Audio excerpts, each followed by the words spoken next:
Bottom line is, Novo Nordisk should not be charging us over $1,000 for this product a month when they're charging people in Germany $59, charging people in Canada $155.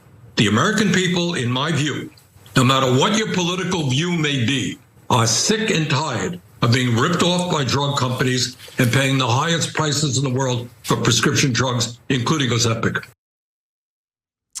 There you have Senator Bernie Sanders doing what he does best, speak out about the insane pharmaceutical drug prices that Americans have been price gouged on. Now, he's speaking out after a new study revealed that Americans are getting price gouged for popular drugs like Ozempic, which happen to be incredibly cheap to make. The study from researchers at Yale, King's College Hospital in London, and Doctors Without Borders found that the blockbuster diabetes drug Ozempic could be manufactured for less than $5 a month. However, Novo Nordisk charges close to $1,000 per month for the injection, specifically here in the United States. Not the case in other countries, which we'll get to in just a moment. So let's get to the details of this study. Researchers found that a month's supply of the treatment could be manufactured for an estimated 89 cents to $4.73. They evaluated manufacturing costs for the weekly injection along with a profit margin with an allowance for tax to produce those estimates, which they call cost-based prices. In other words, even if they sold the drug or these types of drugs known as GLP-1s for $3 a month rather than $1,000 a month, they would still be making a sweet profit. But apparently that's not enough because they're untethered to any law or regulation that would prevent them from price gouging Americans. And remember, we're talking about medications here, right? We're talking about pharmaceutical drugs, something that people in a lot of cases have no choice to just not take. They need it to survive or to live a healthy life. Yes, I get that Ozempic is also used for weight loss and in some cases is abused by people like celebrities looking to slim down. But there are people who legitimately have diabetes and rely on this drug to live a decent, healthy life. Now, in other words, if they, again, sold the drug at just $3 a month, they would still make a profit. Novo Nordisk's, God, they gotta come up with a better name. Like Novo Nordisk's list price for a monthly package of Ozempic is $935.77 before insurance and other rebates. The findings suggest that GLP-1s can likely be manufactured for prices far below current prices, enabling wider access, the researchers concluded. We know they can be, as Bernie said, Ozempic is available for $155 a month in Canada, much cheaper than what we're experiencing here in the United States, and just $59 in Germany. Now, demand for these medicines has soared over the last year in the United States, especially for its off-label use of weight loss. But at the same time, more insurers are now dropping Ozempic from their plans due to the high cost associated with the drug, leaving some patients to experience difficulty in affording the medication they need. In a statement, Novo Nordisk declined to provide production costs for Ozempic and its weight loss drug counterpart, Wegovy. But the Danish drug maker noted that it spent almost $5 billion on research and development last year and will spend more than $6 billion on a recent deal to boost manufacturing to meet demand for GLP-1s. Oh, do you have to spend more money on manufacturing the drug because so many people want it, which means you're gonna sell more of it? Oh my God, cry me a freaking river. Pausing here to deliver some honest truth as we do in our news coverage as well. TYT is facing challenges, guys, as the entire industry is. You know who could make the difference? You. If you hit the join button below, it's gonna make all the difference and keep us in business. We appreciate you, thank you. But also keep in mind that they're not exactly spending their last dollar on improving their drugs. They pocketed a ridiculous amount of cash. Full year operating profit jumped by 37% in kroner and 44% at constant exchange rates to 102.6 billion kroner, equivalent to about $15 billion. That marks the company's largest annual net profit going back to 1989. I mean, it's unsurprising when you consider how popular the drug is and how much they're price gouging Americans for it. Ozempic alone accounted for 41% of Novo's total sales in 2023, equivalent to nearly $14 billion, with 2/3 of the drug sales coming from the United States. Wegovy brought in sales of about 4.5 billion. Listen, I wanna be clear about something. I believe that they deserve to make a profit. I'm not one of these people who frowns upon any and all profit. They have developed a drug that is improving people's lives, and they deserve to make money off of that. However, the idea that they should charge Americans around $1,000 a month for a drug that Germans pay $56 for really highlights the corrupt rot we have in Congress that fails to protect American consumers and patients from this type of treatment. The only one who has been consistent in trying to fight against this has been Senator Bernie Sanders, which is why he'll always have my respect, even if I disagree with him here and there on other issues. He was a little late to the game when it came to Israel's war on Gaza, but I forgive him, he's now on the right side. But let's get back to this story. So Bernie Sanders is speaking out. During this interview on MSNBC, he was asked to weigh in on why it is that Novo Nordisk can basically get away with price gouging Americans. Let's hear what he has to say. So why does Novo Nordisk, in your opinion, charge so much more for Americans to get this drug? I know exactly why, and so does everybody else. Throughout the entire world, there are national health programs, which, by the way, in most cases guarantee health care to all of their people. And they sit down and they negotiate with the drug companies. And they say, you know what, you can't charge us any price you want. Let's sit down and talk about a reasonable price. Here in the United States, until last year, you had the insane situation where the drug companies could charge any price they wanted for any reason. Second of all, let's not kid ourselves. The pharmaceutical industry is enormously powerful.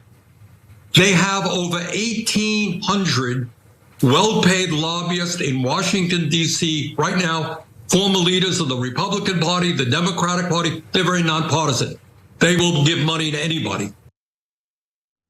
That graphic that they used on MSNBC showing what patients in other countries pay for the exact same drug really highlights the point that Senator Sanders is trying to make. Again, Canada pays $147.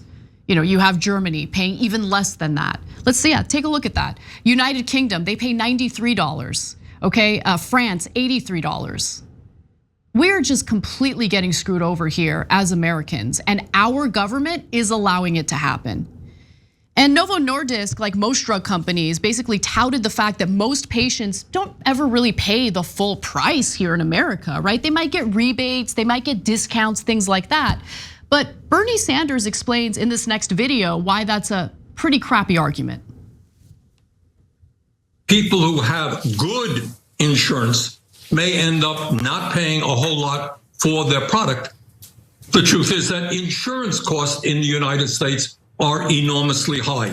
And the reason is insurance companies have to pay top dollar for these products. Thirdly, there are a lot of people in America who are underinsured or have no insurance at all, and they are forced to pay list prices. I really appreciate the focus from Senator Sanders, the focus on things that matter. I mean, like the world can be burning down with manufactured culture war nonsense, and homeboy's like super focused on getting your drug prices down. God, I'm just thinking about what the country would have been if he won the Democratic nomination in 2016. Anyway, too bad, so sad, I guess. He also commented on the fact that if we do not substantially reduce the price of this drug, it could potentially bankrupt the Medicare system. A recent Kaiser Family Foundation study found Medicare Part D spent a total of $5.7 billion in 2022 on Ozempic and other similar weight loss drugs combined, up from $57 million in 2018. So for all of the conservative lawmakers who keep whining and crying about the possibility of Medicare going bankrupt, I would ask them why they're so against allowing the Medicare system to negotiate drug prices on behalf of Medicare recipients. We're not talking about price controls. I'm not in favor of price controls. We're talking about simply allowing Medicare to negotiate drug prices. They are barred from doing that, with the exception of 10 drugs, many of which will have the generic version available soon. It's just so incredibly infuriating. Now, let's talk a little bit about what Bernie Sanders and Joe Biden did together today. Now, Joe Biden is looking to capitalize politically on Bernie's ongoing fight against high prescription drug costs. He knows that this is an issue that a lot of Americans care about, and it could potentially help him win the general election if he panders to those Americans, just keeping it real. He asked him to give remarks today at a joint conference about drug makers capping the costs of inhalers. Back in March, 3 of the 4 largest inhaler manufacturers announced that they would cap the prices of inhalers for many patients at $35 per month, thanks to pressure from Bernie Sanders. The announcements came from Sanders earlier this year. The announcements came after Sanders earlier this year led a letter from a group of Senate Democrats to the CEOs of the 4 biggest manufacturers of inhalers sold in the US, demanding information and documents on the costs involved in manufacturing the inhalers, among other issues. At the time of the letter, one of AstraZeneca's inhalers cost $645 in the US, but just $49 in the United Kingdom, as an example. And during the press conference, Bernie also gave Biden credit for his action on prescription drug costs, although, anyway, let's just watch. The Biden administration and Democrats in Congress are beginning to make some progress. What have we accomplished over the last several years? As a result of the Inflation Reduction Act that not one single Republican voted for, seniors with diabetes are paying no more than $35 a month for the insulin that they need. Beginning next year, and this is a very big deal, seniors will be paying no more than $2,000 a year out of pocket for prescription drugs. And maybe most importantly, for the first time in American history, Medicare is negotiating with the pharmaceutical industry to lower some of the most expensive prescription drugs in America. Remember when the Democratic establishment told us that that guy is just too old to be president? Anyway, there's a good reason Biden is trotting out Sanders to talk about lowering drug prices. More than half of Democrats and Republicans said they were worried about prescription drug costs, and that's according to a February poll by Kaiser Family Foundation, a nonpartisan research organization. But Biden's drug pricing changes have not resonated with many Americans. About 3/4 of adults were unaware of the Inflation Reduction Act's provisions to cap insulin costs and seniors' out-of-pocket spending, according to a November KFF poll. And look, the reason why this is happening, the reason why most Americans haven't noticed the drug pricing provisions in the Inflation Reduction Act is because it only impacts a small percentage of drugs, small number of drugs, not even percentage. 10 drugs can be negotiated by the Medicare system.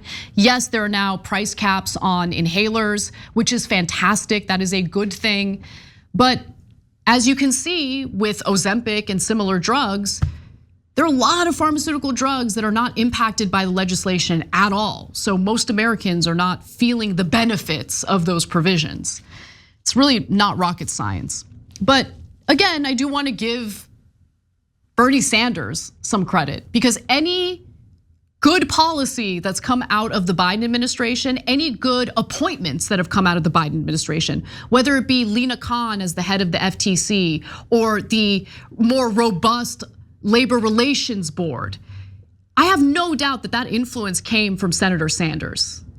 And I wish he had more influence over Biden. I wish that there was more accomplished in regard to lowering drug prices for Americans. But there has been some movement, and I'm not gonna give Biden credit for that. I'm gonna give Bernie credit for that. I get that Bernie wants to help Biden get reelected.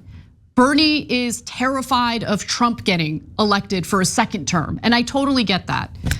But I just think it's wrong to give Biden all the credit when he didn't even really fight for his own agenda and allowed for conservative Democrats like Kyrsten Sinema and Joe Manchin to torpedo his agenda. It really made me question whether he believed in his agenda in the first place. But nonetheless, Biden claims that he's a champion for patients and that he drastically lowered drug prices.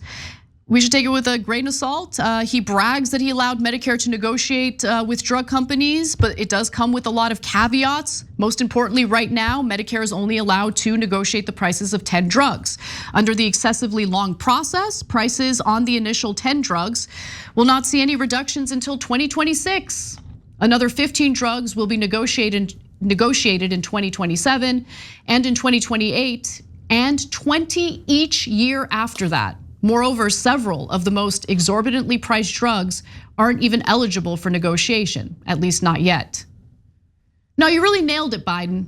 You really nailed it, right?